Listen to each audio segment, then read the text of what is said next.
बच्चों, लोक साहित्य एवं लोक संस्कृति जो आपके बीए थर्ड ईयर के 6th सेमेस्टर की बुक है, उसके कुछ इम्पॉर्टेंट क्वेश्चंस, कुछ महत्वपूर्ण क्वेश्चन आंसर के साथ मैं आपको इस रिकॉर्डिंग के माध्यम से भेज रही हूँ। आप इसे अच्छे से समझ के पढ़िए। इस पे पूरी यूनिट कवर होती है और जो भी इम्पॉर्टेंट क्वेश्चंस हैं वो सब आप अगर याद कर लेंगे, समझ जाएंगे, तो अच्छे से आप अपना पेपर कर पाएंगे।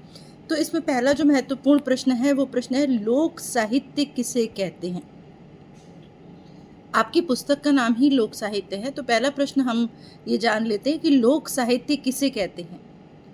इसके उत्तर में अगर आप लिखेंगे, चूंकि ये लघु उत्तरीय प्रश्न के रूप में मैं आपको बता रही हूँ, तो इसका उत्तर आप लिखेंगे कि लोक साहित्य वह मौखिक साहित्य है जो भले ही किसी व्यक्ति ने रचा है, पर आज सामान्य लोक समूह उसे अपना मानता है। लोक साहित्य लोक जीवन की अभिव्यक्ति है। कहने का मतलब क्या है कि लोक साहित्य को किसने लिखा है ये हमें कई बार नहीं पता होता, लेकिन सब लोग उसको अपना मान करके, अगर मैंने उसको गाया, मैंने उसको प्ले किया, तो वो मैं अपने तरीके से उसको प्रेजेंट कर सकती हूँ। तो आंसर क्या हो गया कि लोक साहित्य वह मौखिक अभिव्यक्ति है जो भले ही किसी व्यक्ति ने रची हो, पर आज सामान्य लोक समूह उसे अपना मानता है। लोक साहित्य लोक जीवन की अभिव्यक्ति है। दूसरा प्रश्न जो महत्वपूर्ण है इसमें, लोक साहित्य शब्द का निर्माण कैसे हुआ। इसके उत्तर में आप लिखेंगे कि लोक साहित्य दो शब्दों से मिलकर बना है, लोक और साहित्य। लोक का अर्थ है सामान्य जन, सामान्य वर्ग, और साहित्य का अर्थ है उस सामान्य वर्ग की संपूर्ण भावनाओं की अभिव्यक्ति। अब यहाँ सामान्य से मतलब आप SC, OBC और जनरल कैटेगरी से नहीं मानेंगे। यहाँ सामान्य का मतलब है हम सब लोग जो इंसान है, जो मानव है। तो क्या हो गया कि इसका आंसर हुआ कि लोक साहित्य दो शब्दों से मिलकर बना है, लोक और साहित्य। और लोक का अर्थ हो गया वो सामान्य लोग, माने हम सब लोग, और सामान्य वर्ग, सामान्य जन के बीच में जो साहित्य है उसका मतलब हो गया कि हम सबकी भावनाओं की अभिव्यक्ति। हम कोई गीत, संगीत, नाटक, कहानी कुछ भी अगर लिखते हैं जो एक सामान्य रूप से सभी लोगों में प्रसिद्ध है, तो लोक साहित्य शब्द का निर्माण इस प्रकार दो शब्दों के मिलन से हुआ है। तीसरे प्रश्न की तरफ चलते हैं। तो लोक साहित्य को अंग्रेजी में क्या कहा जाता है। इंग्लिश में इसको क्या कहेंगे। इंग्लिश में कहते हैं लोक साहित्य को फोक लिटरेचर।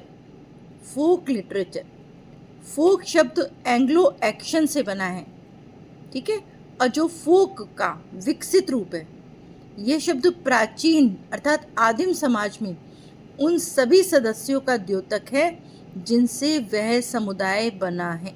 यानी हम सब जो लोग हैं वो लोक के अंदर में आते हैं, और प्राचीन और आदिम पुराने समय से भी अपने अपने समाज में जो गीत, संगीत, नाटक, कथा, कहानियों की प्रथा है वो सब लोक साहित्य के अंतर्गत आता है। इसके बाद एक और बहुत महत्वपूर्ण प्रश्न है जो आप समझ लें, उसको लिख लें। फोक शब्द के लिए हिंदी में किन किन शब्दों का प्रयोग किया जाता है।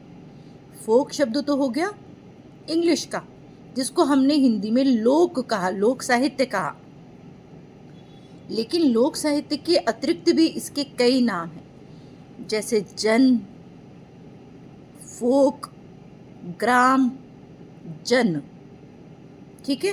तो ये कई लोक, ग्राम, जन की कई तरीके से हिंदी में इसको अनेक नामों से पुकारा जाता है। इसके बाद जो और दूसरा महत्वपूर्ण प्रश्न है वह लोक से क्या तात्पर्य है। लोक से क्या तात्पर्य है। उत्तर में आप लिख सकते हैं कि लोक का तात्पर्य वह साधारण जनता है जो गांव से लेकर नगरों तक निवास करती है। माने हम सब लोग, चाहे शहर में रहते हैं या गांव में रहते हैं, सामान्य लोग, सभी लोग जो हैं वो लोक कहलाते हैं और सहज, स्वाभाविक, सरल जीवन व्यतीत करते हैं। जो लोग सभ्यता के आडंबर से दूर रहकर पारंपरिक मान्यताओं, रीति रिवाजों और विश्वासों के प्रति अटूट आस्था रखते हैं, वो लोक कहलाते हैं। लोक को जीवन का समुद्र भी माना जा सकता है। जीवन का समुद्र माने हम सारे लोग जो अपनी पारंपरिक मान्यताओं, प्रतिष्ठाओं, रीति रिवाज, विश्वास सबके साथ जीते हैं, वो सब लोग लोक के अंतर्गत आते हैं। इसके बाद इस यूनिट का एक और महत्वपूर्ण प्रश्न है, वह है लोक साहित्य के स्वरूप से आप क्या समझते हैं। तो इसका उत्तर हो सकता है कि लोक साहित्य वह साहित्य है जो लोक मनोरंजन के लिए लिखा जाता है, आम लोगों के मनोरंजन के लिए लिखा जाता है, जो मौखिक परंपरा से प्राप्त होता है तथा जिसके रचयिता का नाम पता नहीं होता। आपके घरों में जो गीत संगीत आपकी माता बहनें गाती हैं, वो किसने लिखा वो किसी को ज्ञात नहीं होता।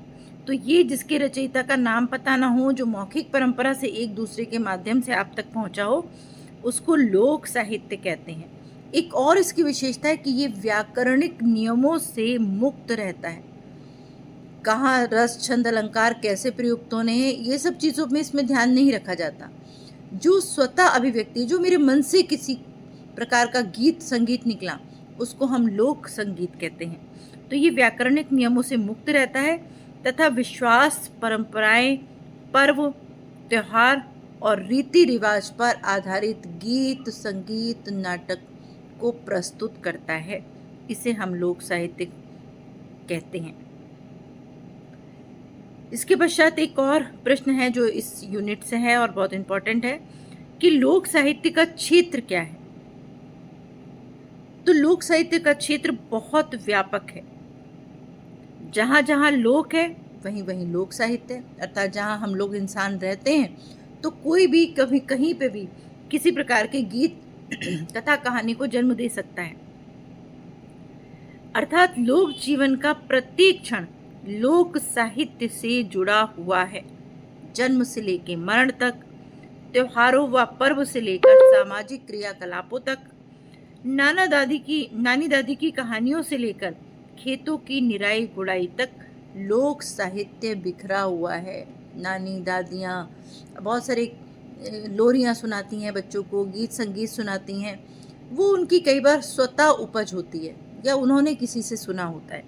तो इन सभी स्थानों पर जब हम जो गीत संगीत चीज़ें प्रयोग करते हैं वो सब लोक साहित्य के अंतर्गत आता है। इसके बाद अगला प्रश्न है आपका कि लोक साहित्य की विशेषताएं क्या हैं। लोक साहित्य की दरअसल कई सारी विशेषताएं हैं, तो मैं आपको पॉइंट्स में बता देती हूँ। अगर ये प्रश्न दीर्घ उत्तर के लिए आपको आए तो उसमें आप इसी जो आपके शीर्षक है उसके अंदर आप उसका डिटेल लिख सकते हैं। तो लोक साहित्य की विशेषताओं में पहली विशेषता, जैसे मैंने पहले बताया, कि ये मौखिक परंपरा का साहित्य है। कबीर का साहित्य कबीर ने लिखा, पता है। सूर का साहित्य सूर ने लिखा, तुलसी ने अपना साहित्य लिखा। लेकिन ये जो लोक साहित्य है, इसे कौन लिख रहा है, कहाँ लिखा जा रहा है, कहाँ से आ रहा है, इसके बारे में कुछ पता नहीं होता।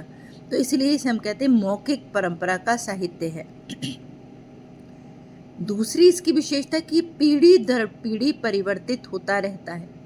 मेरी माँ ने जिस प्रकार का गीत संगीत सुनाया, मैं उसमें कुछ परिवर्तन कर सकती हूँ, क्योंकि किसी का कॉपीराइट नहीं है इस पर कि कबीरदास जी कह दें कि मेरा लिखा हुआ आपने कैसे बदल दिया।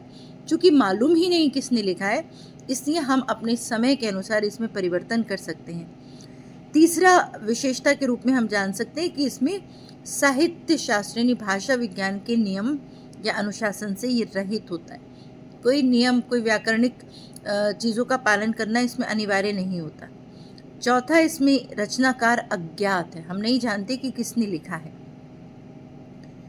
पांचवी विशेषता है कि इसका विषय क्षेत्र व्यापक है, सब जगह फैला हुआ है, क्योंकि हमारे आदिवासी क्षेत्र, हमारे ग्रामीण क्षेत्र, हमारे पहाड़ी क्षेत्र, हमारे रेगिस्तानी क्षेत्र, सब जगह का अपना अपना साहित्य है, इसलिए इसका बहुत व्यापक क्षेत्र है। छठी विशेषता है इसकी कि ये नैसर्गिक होता है, बनावट से रहित होता है। जिसको जैसे मस्ती मजाक करते हुए गीत संगीत लिखना है वो उस तरीके से लिखता है। तो बहुत बंधे बनाए नियम कानूनों से बना नहीं होता। आप चाहें तो आप भी कोई इसी प्रकार का लोकगीत, लोक संगीत का साहित्य आप लिख सकते हैं। तो ये बनावट से रहित होता है, नैसर्गिक होता है। सातवीं विशेषता है इसकी कि शिष्ट साहित्य का जनक है, माने जो अच्छा साहित्य, जो व्याकरणिक नियमों से युक्त साहित्य लिखा जाता है, वो साहित्य इसमें से कुछ पॉइंट्स, इनमें से कुछ चीज़ों को ले लेता है और उस पर उसको आधार बना करके वो शिष्ट साहित्य लिखा जाता है।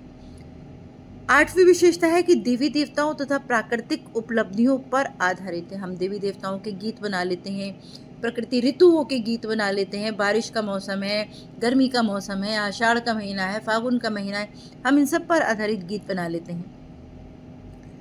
और इसकी अंतिम विशेषता के रूप में आप लिख सकते हैं कि लोकाचार से रहित है। इसमें किसी प्रकार की बनावट की आवश्यकता नहीं है, इसमें कोई दुराव छिपाव करने की आवश्यकता नहीं है। आपको उस समय के अनुसार उस गीत को आप वहाँ प्रस्तुत कर सकते हैं और ये अपने आप में बहुत सुंदर लोक संगीत या लोक साहित्य होता है। तो इसकी विशेषताएं आपको कुछ और लगता है तो आप वो भी लिख सकते हैं। और अगर ये दीर्घ उत्तरीय प्रश्न में आता है तो आप इसको इसी पॉइंट्स को आप थोड़ा बढ़ा करके समझा करके आप लिख सकते हैं। इसके पश्चात एक जो प्रश्न आपका बन रहा है वो है लोकगीत किसे कहते हैं। अभी तक हम लोक साहित्य की बात कर रहे थे और लोक साहित्य में लोक कहानी, गीत, कथा, नाटक सब कुछ आ जाता है, लेकिन यहाँ बात करें लोकगीत। तो लोकगीत किसे कहते हैं? लोकगीत का आंसर करते वक्त आप लिख सकते हैं कि लोक में रचित, माने संसार में रचित, लोगों के द्वारा सृजित और लोगों के द्वारा प्रयुक्त गीत लोकगीत कहलाता है। माने हम ही लिखते हैं, हम ही गाते हैं, हम ही सुनते हैं, हम सब होते हैं उसके अंदर, तो वो लोकगीत कहलाता है। लोकगीत सामान्य गीतों से अलग है क्योंकि ये मौखिक परंपरा से पीढ़ी दर पीढ़ी बदलता रहता है। लोकगीत में संस्कार गीत, व्रत के गीत, ऋतुओं के गीत, मेहनत मजदूरी करते हुए जो गीत गाए जाते हैं वो सारे गीत लोकगीतों की श्रेणी में आते हैं। अब हमने जब लोक साहित्य की बात की तो उसमें से हमने समझ लिया कि लोकगीत किसे कहते हैं। अब लोक कथा किसे कहते हैं?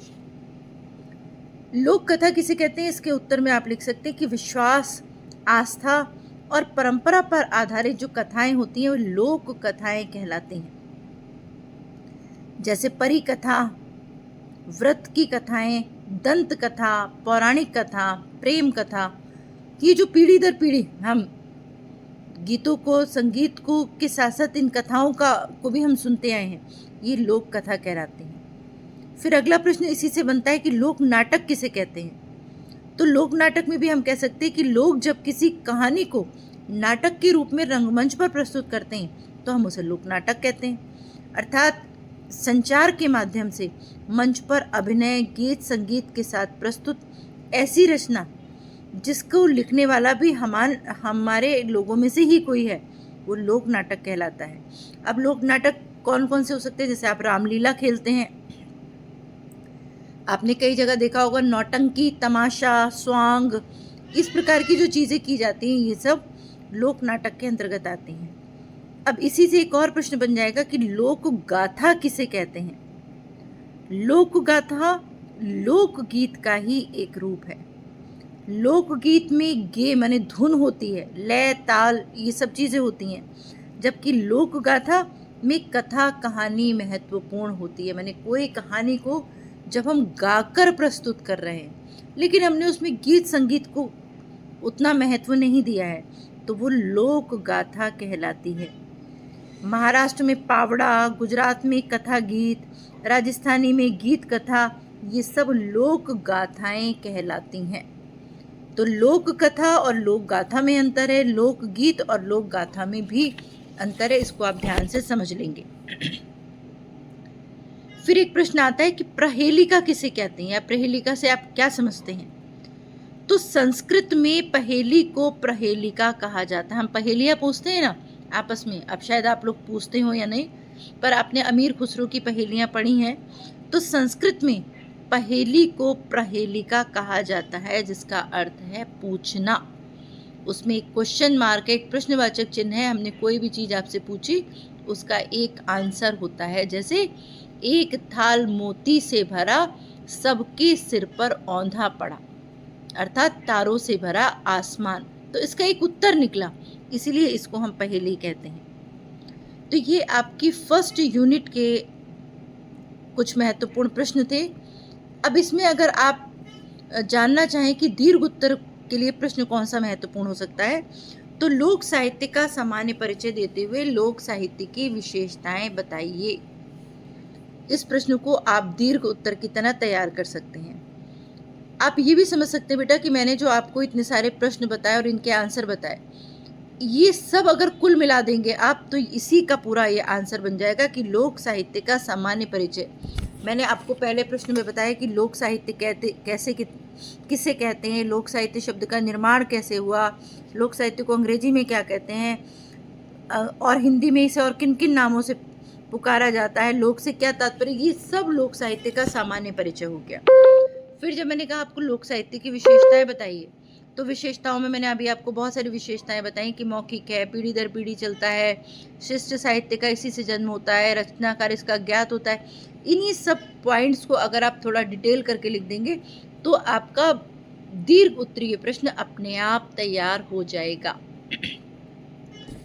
तो ये आपके फर्स्ट यूनिट के प्रश्न मैंने दीर्घ और लघु उत्तरीय आपको बताए हैं। मैं आपको दूसरी यूनिट के भी प्रश्न भेजूंगी और आप ध्यान से इनको पढ़ के समझ करके तैयार कर लीजिए। निश्चित रूप से आपके बहुत अच्छे मार्क्स आएंगे, नंबर आएंगे, क्योंकि इसने पूरी यूनिट को कवर कर लिया है। ठीक है, इसको ध्यान से पढ़िए, समझिए और कई कई बार सुनिए, जिससे आपको वो प्रश्न अच्छी तरीके से याद हो जाए। अगली वीडियो में मैं अगली यूनिट पे बात करूँगी।